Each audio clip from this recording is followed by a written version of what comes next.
I remember the first time that Ira really took charge. It was Erev Sukkot, and I was in labor with Simi and wasn't able to, prepare for the Sukkot Kiddush. And Yaki and I were going on a walk around our neighborhood, and I was on the phone with Ira, with Sidel in the background, and we were talking about all the foods that Ira and Sidel were going to make for the Kiddush. I actually remember it was apple kugel and egg salad. He was the sweetest, kindest, most generous person you would ever meet. There was nothing that he would not do for you. There was nothing he wouldn't not do for us or for the shul. He would schlep, he would shop, he would come early to set up, he would stay late to help put everything away. He was the most dedicated, loyal member of our community, always there, always available for us, no matter what it was that we needed from him. One of the humorous things that Ira would always do was any kind of auctioning or for the aliyos on the high holidays or at a fundraiser that we were going to have. Ira was just thrived and he was so good at it and so funny about it.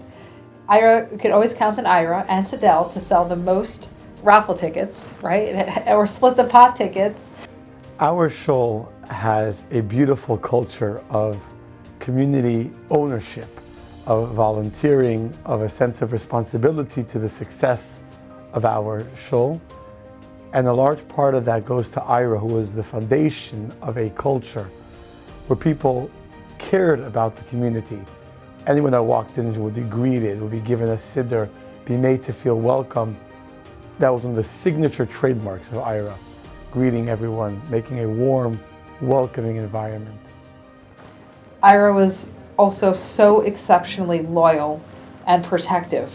He was always concerned that nobody should, take advantage of us or take advantage of Chabad or the shul, and always stood up for us and protected, his shul, his Chabad.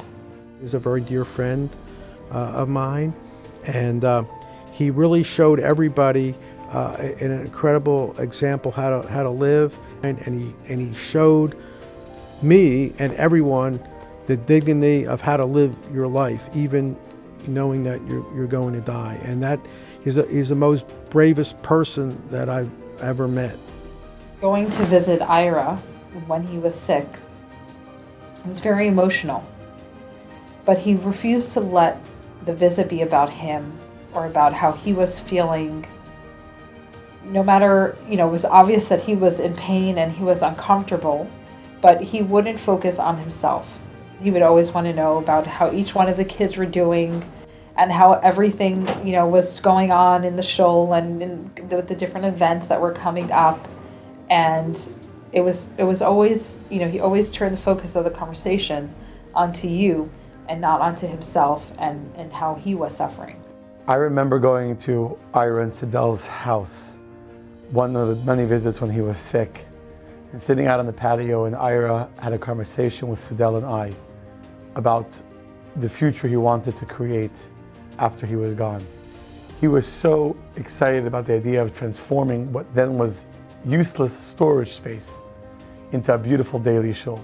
He wanted to see a beautiful Aron Kodesh there. He knew that we would do it, and he wanted to see it happen.